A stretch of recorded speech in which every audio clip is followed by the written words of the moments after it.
The morning light over Atlanta was gold, soft, and promising. The kind of light that seemed to whisper, "You can start again today." For Alia Grant, mornings like this were her favorite part of being a flight attendant. Before the passengers, before the chatter, before the rolling carts and the turbulence and the cramped aisles, there was always the quiet anticipation of a journey about to begin. At 31, Alia had spent almost a decade in the sky. She'd flown through thunderclouds that flashed like God's own camera. And she'd calmed passengers who swore they'd never fly again. She'd seen people meet for the first time and others say goodbye for the last. For her, the airplane was never just a job. It was a floating classroom on humanitarian altitude, teaching her something new about Gray Stott. She stood at the boarding door of Flight 819 to Los Angeles. Her uniform crisp, her name badge polished. Her braids pulled into a sleek bun that framed her face in quiet professionalism. Behind her, the co-pilot was already running through pre-flight checks. And the scent of fresh coffee filled the cabin. Morning, Alia called her colleague Sarah, a redhead with a laugh that carried through every terminal morning. Alia smiled. "Smooth flight today, please." The last one was like riding a bull in the sky. Sarah laughed amen to that. The boarding announcement chimed. "Ladies and gentlemen, we'll begin boarding shortly for Flight 819, non-stop service to Los Angeles. First-class passengers and Diamond Elite members are welcome to board at this time." Alia adjusted her jacket, positioned her warmest smile, and greeted the first passengers who approached the gate. The business travelers who walked fast, the honeymooners who held hands, the tired parents with restless toddlers, each got the same genuine kindness. And then he arrived. He didn't walk so much as glide flanked by his assistant. Sunglasses indoors, who'd pulled low despite the mild weather. Even before he reached her, whispers began to ripple through the boarding line. Phones tilted for pictures that weren't supposed to be taken. Alia recognized him immediately. Dante LaRue, Grammy-winning R&B singer, movie star, and self-proclaimed king of cool. She had heard his music 1,000 times. Love songs and heartbreak ballads that played in every cafe and Uber she'd ever ridden. But in person, he looked tired, brittle, like fame had carved away too much. "Good morning, Mr. LaRue," she said, her tone professional but warm. "Welcome aboard." He barely glanced at her. "Yeah, thanks." His assistant handed over a first-class boarding pass. And Dante brushed past without a word, his cologne heavy, his aura heavier. The other passengers stared, whispering, their phones still raised. Alia forced a calm smile, but inside, she sighed. She'd met celebrities before, most kind, a few indifferent, and some saw. Well, some carried themselves like turbulence with legs. When the last group boarded, Alia followed the routine she'd perfected: cabin check, seatbelt reminders, emergency exit briefings. And every time she walked past the first-class cabin, she could feel Dante LaRue's presence like static in the air. He was seated by the window in 1A, headphones on, scrolling through his phone. His assistant, a nervous man with a tablet, hovered nearby, whispering something about an upcoming tour. When Alia leaned down to offer champagne before takeoff, Dante waved her off without looking. "No thanks," he said curtly. "Just water, Fiji, not the tap stuff." She smiled politely. "Of course, sir." "Sir?" When she returned with the bottle, he didn't even take his headphones off. He just muttered, "Took long enough." Sarah caught Alia's eye from across the cabin, raising an eyebrow that said, "Girl." I saw that Alia just shook her head slightly, her smile never faltering. The captain's voice came over the intercom. "Good morning, ladies and gentlemen. Welcome aboard Flight 819 with non-stop service to Los Angeles. Estimated flight time is 4 hours and 20 minutes. We're expecting some mild turbulence over the Rockies, so please keep your seatbelts fastened even when the sign is off. Sit back, relax, and enjoy the flight." The engines hummed louder. The plane began to roll. And Alia took her jump seat for takeoff as the aircraft lifted from the runway. She looked out the small porthole window at Atlanta, shrinking below, the clouds unfolding above, and whispered her small ritual prayer. "Lord, carry us safe, and let me be kind, even when it's hard." The first hour passed peacefully. Alia moved through the aisles with her. Usual grace helping one passenger find their charger, another their courage. She knew who needed extra sugar for their coffee just by looking at them. She knew who needed a smile instead. When she reached first class, she noticed Dante tapping his foot nervously. His water bottle sat unopened. His headphones were off now, and he kept glancing at the cabin window like it might betray him. "Everything all right, sir?" she asked quietly. He looked up, and his bravado cracked for the briefest second. "Fine," he said quickly. Then, almost under his breath, "I hate takeoffs." Leah nodded, keeping her tone gentle. "A lot of people do. You're in good hands. Once we're cruising, it's smooth sailing." He gave a small nod, pretending to brush it off, but she could tell his pulse was racing. It was strange heat. Been arrogant on the ground, but up here, 35,000 feet in the air. The walls around him were thinner. Maybe that was what altitude did. It stripped people down to what was real. As they crossed into Colorado airspace, the captain's voice came through again, calm but clipped. "Ladies and gentlemen, we've encountered an unexpected weather system ahead. Please take your seats and fasten your seatbelts. Flight attendants, please secure the cabin." Elite muscles tightened. She'd felt that tone before, the one pilots use when unexpected means, "Hold on." She moved quickly, checking latches, tucking in trays. Reassuring passengers. The plane jolted once, then twice. The kind of shudder that makes your stomach rise to your throat. A few gasps filled the cabin. Overhead bins rattled. Someone's drink splashed onto their lap. In first class, Dante gripped the armrest, his knuckles white. His assistant looked equally terrified. Another drop a sudden. Stomach-turning dips and murmurs through the cabin. Aaliyah steadied herself with one hand on a seatback and one on her heart. The captain's voice returned, firmer now. "Folks, we've hit a pocket of severe turbulence. Please remain seated with your seatbelts fastened. We'll be through it soon." The plane rocked hard to the right, and for a moment, even Aaliyah's steady faith wavered. The lights flickered, then steadied again. When she looked toward the front, Dante was shaking.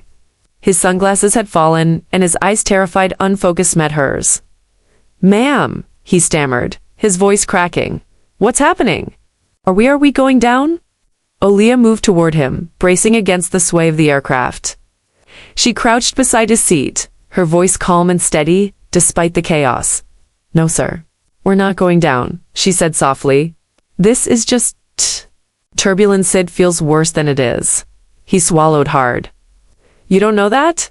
She gave a small, understanding smile. "I do, actually. I've flown through worse than this and made it home every time." The plane jolted again.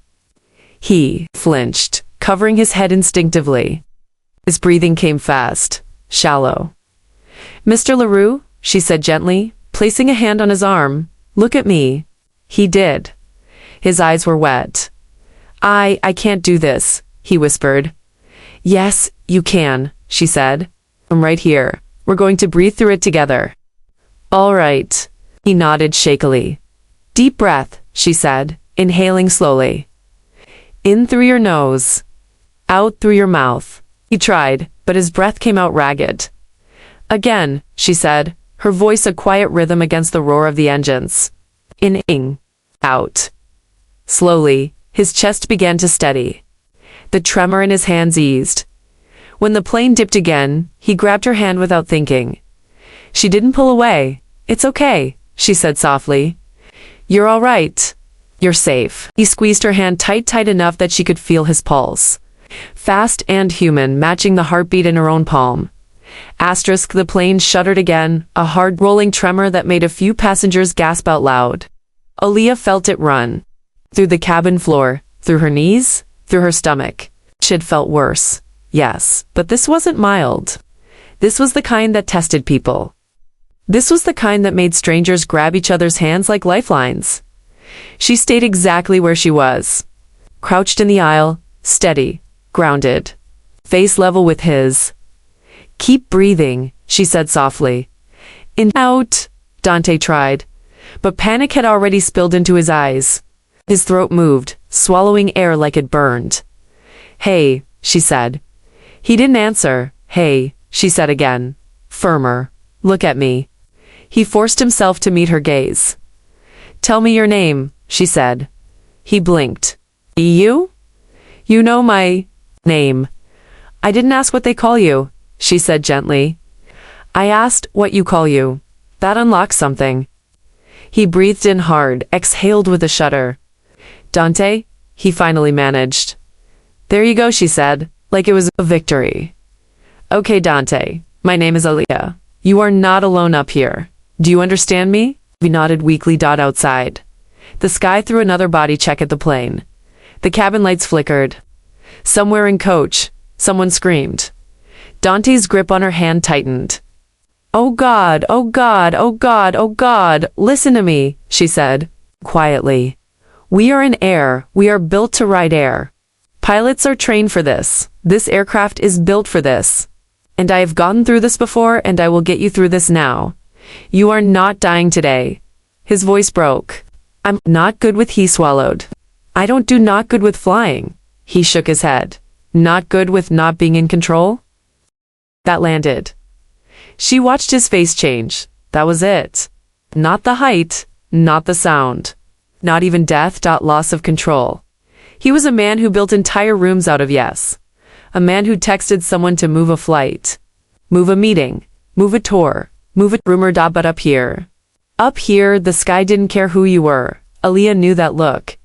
She'd seen it on CEOs during lightning storms, on senators when the engines shifted pitch, on a woman who thought she was unbreakable until the plane hit a pocket so hard her eyes filled with water she hadn't planned on letting anyone see.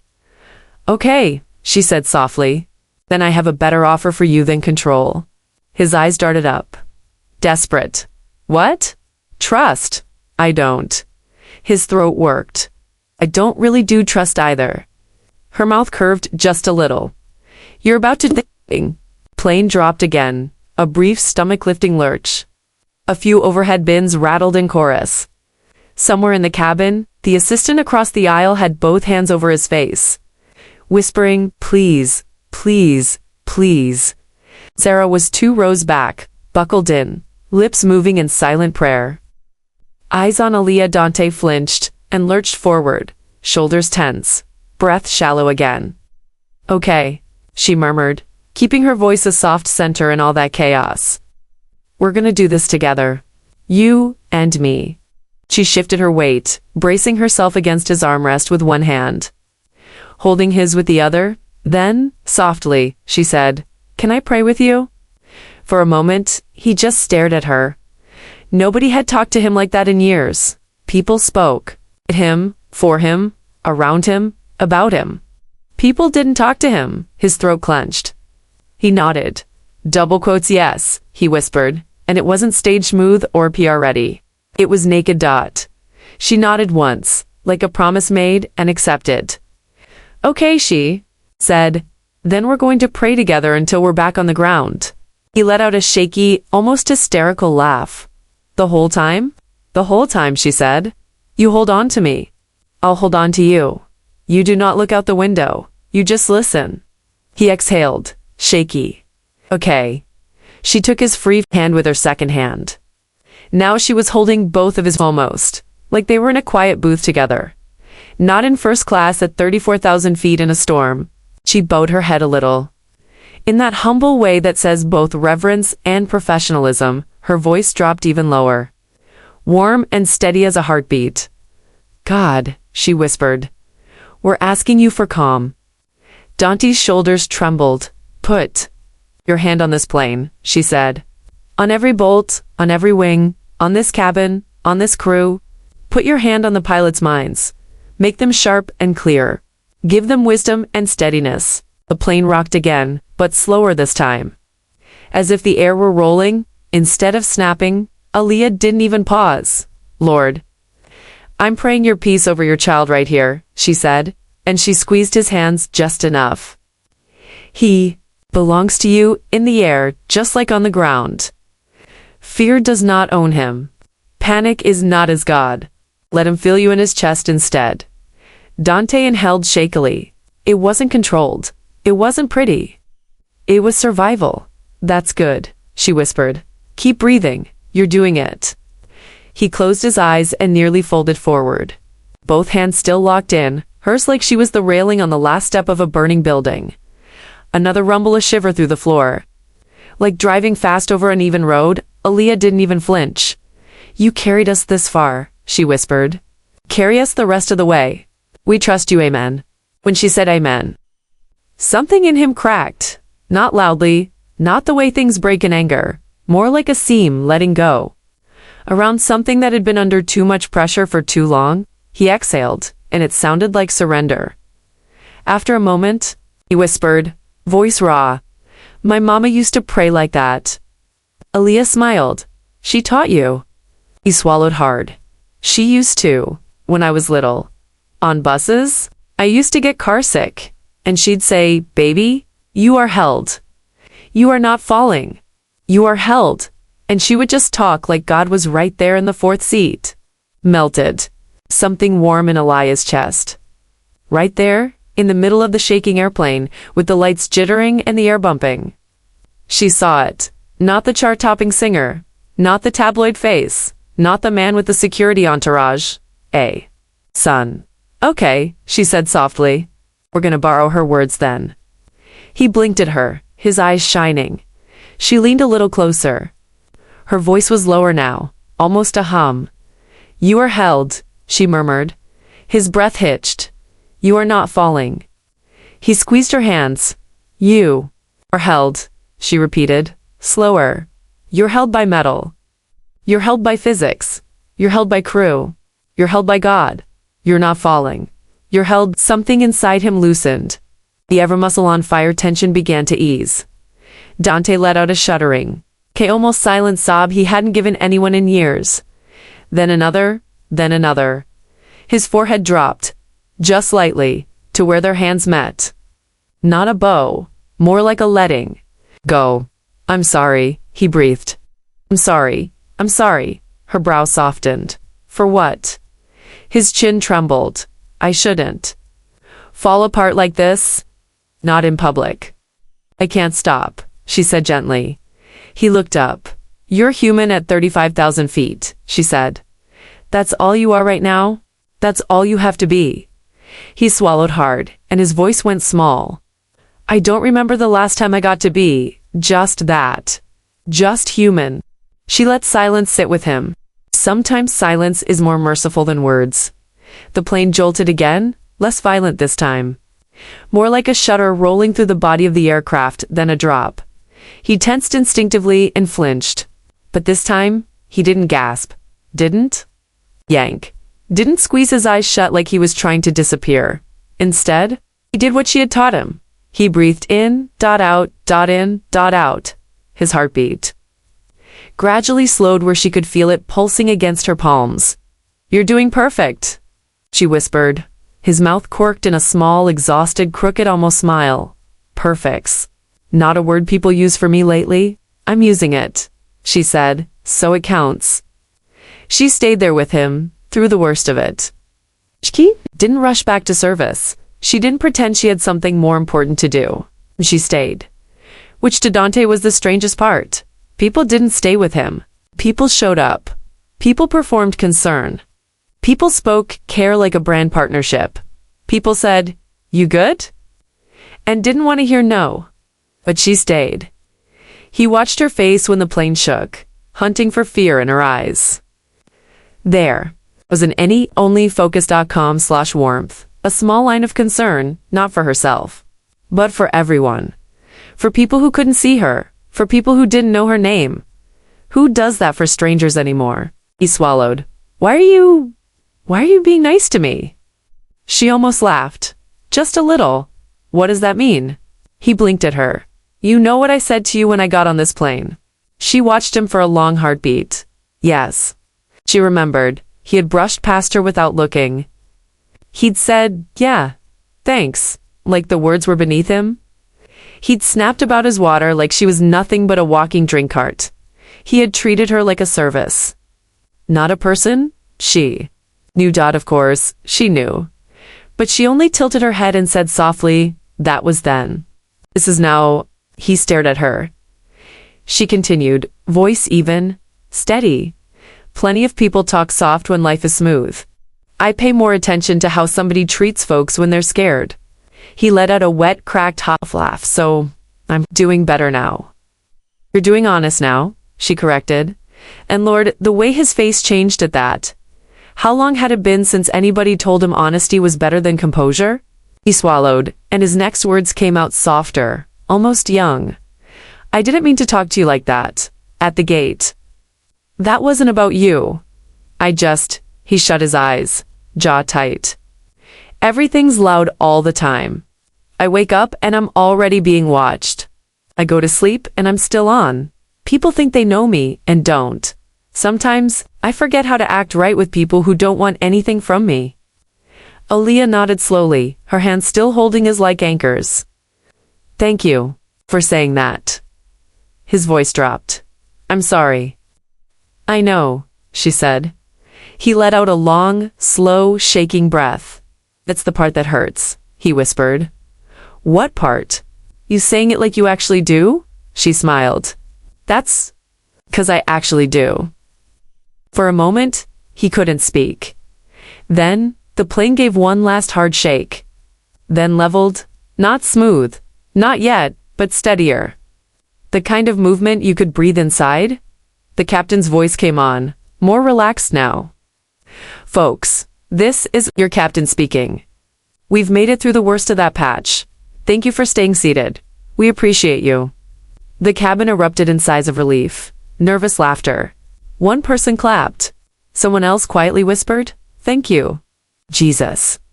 Sarah gave Aliyah a subtle thumbs up from row 3. Dante let out a long exhale, then a shaky laugh of his own. He looked at Aliyah like she had just done something supernatural. You okay? She asked softly. I don't know, he admitted. But I'm here, she smiled. Then you're okay, he nodded. And he swallowed, his voice fighting its way around something thick in his throat. Can you? He hesitated. Can you keep doing that? The prayer thing? Till we land? Her expression softened. Of course. Baby, she said. And Lord, that undid him all over again. Nobody called him baby anymore. Not like that. Not like Carolette covering. She leaned in so only he could hear her. And her voice melted into something low and soothing. God. Thank you, she whispered. Thank you for getting us through the rough part. Thank you for holding Dante. Thank you for letting him breathe. Keep your hand on this cabin, all the way down. Carry us safe. Carry us gentle. Carry us home. He closed his eyes and let out another breath, slower this time. And for the next 2 hours, past the Rockies, over the Mojave, across the sky turning from steel to soft blue haze, Aliyah stayed near him, checking on others. Yes, doing her job, yes. But always circling back, always grounding him with a hand on his shoulder. You still with me? Quiet, you're doing great. They didn't talk about fame. They didn't talk about money. They didn't talk about charts and headlines and contracts and cameras up there. At altitude, this was the only truth. A man was scared, and a black woman held his fear in both hands and refused to let it own him. The captain's voice came through the intercom like a breath of mercy. Ladies and gentlemen, we've begun our initial descent into Los Angeles. Local time is 5:42 p.m. Weather is clear and calm. We should be on the ground in about 20 minutes. The words clear and calm landed in the cabin like a blessing. People laughed a little louder now. Someone clapped. Someone else murmured, "Thank God." Aliyah unclipped her seatbelt. Her legs a little stiff from the crouched position she'd held beside him for almost the entire flight. She took one last look at Dante's shoulders. Finally down, jaw unclenched. Eyes still red but soft now. You did it, she said quietly. He gave a weak laugh. You did it. She shook her head. I was just your ground crew. He smiled. But that's small, tired but real. You sure you don't have wings under that uniform? She chuckled. Just prayer and patience. That's all. The plane banked gently, the city appearing below like spilled gold. Dante looked out the window, and for the first time, his breath didn't hitch. He just watched. The clouds glowed. Pink. The skyline burned orange in the sunset, and the lights softened all the hard edges between strangers. "It's beautiful," he said quietly. Aaliyah followed his gaze. "It always is after the rough part," she murmured. He nodded slowly, his eyes glistening again. "Yeah? Yeah, I guess it is." She moved to check on the rest of the cabin, a quick round to reassure nervous passengers, to collect cups, to steady those who'd lost their composure. But even as she moved, she felt his eyes follow her, not out of entitlement, but gratitude, the kind that humbles you. When she passed him again, he said softly, "Aaliyah?" "Yes, Mr. LaRue Dante," he said. "Please, just Dante." She smiled. "All right, Dante, you need anything before landing?" He hesitated, voice low. "Just stay close." She gave a small nod. "I'll be right here." As the plane began its slow, smooth descent, the pressure changed, that familiar ear-popping, the mechanical whir of flaps extending, the soft tremble through the floor as the aircraft adjusted to gravity's invitation. Aaliyah took her jump seat, facing the cabin. She could see everyone, the relieved parents, the sleeping baby, the college kids whispering excitedly about palm trees and beaches. And in the first row, Dante's hands folded, eyes closed, his lips moving silently. When the plane finally touched down, the wheels kissed the runway with the gentleness of a prayer being answered. The cabin erupted in applause, the spontaneous kind that only happens when fear has just left the room. Dante clapped too, and for a second, his laugh broke free, that deep musical sound people knew from records, not real life. Aaliyah caught it, and it made her smile wider than she meant to. When the plane came to a stop at the gate, people stood, stretching, shaking off the weight of survival. Aaliyah began her final checks. Seatbelts unbuckled, overhead bins opened carefully. Passengers thanked sincerely. Dante stayed seated. His assistant, still pale and quiet, tried to hand him his bag. He waved him off. "Go ahead," Dante said softly. "I need a second." The assistant hesitated, then nodded and slipped past the curtain. The aisle filled with the soft chaos of Decembercation, people bumping shoulders, laughing too loud, saying "take care now," like they meant it for once. Aaliyah kept smiling, helping a grandmother retrieve her cane, reminding a young man to grab his headphones, answering questions she'd heard 1,000 times with patience she refused to lose. And then there he was again, standing in front of her, first class empty now, except for the two of them. The sunglasses were gone. The mask of confidence was gone. He looked like a man who'd just remembered how to breathe. He opened his mouth, closed it again. The words seemed too small. "Thank you," he managed finally. "You're welcome," she said, calm and kind. "No," he said, voice trembling. "You don't get it. I wasn't just scared of the plane. I was scared of—" He trailed off, searching for the shape of the truth. Everything. Of being seen. Of not being enough. When I am? Of losing control when I already lost it years ago. Aaliyah watched him, saying nothing, letting silence give him room. He blinked hard. "And you didn't treat me like a headline? You didn't flinch. You didn't try to impress me. You just—" His throat closed around the words. He looked down at her hand, still resting lightly on the jump seat handle. "You carried me to the ground." She blinked, taken aback by the tenderness in his voice. "I just did my job," she said softly. He shook his head. "No, you did more than that. You reminded me that grace doesn't need status to soar." Her breath caught. He smiled through tears. "You know I say words for a living, but I don't. But better ones than that." Aaliyah felt her eyes sting. "You're gonna make me cry on my shift?" she teased gently.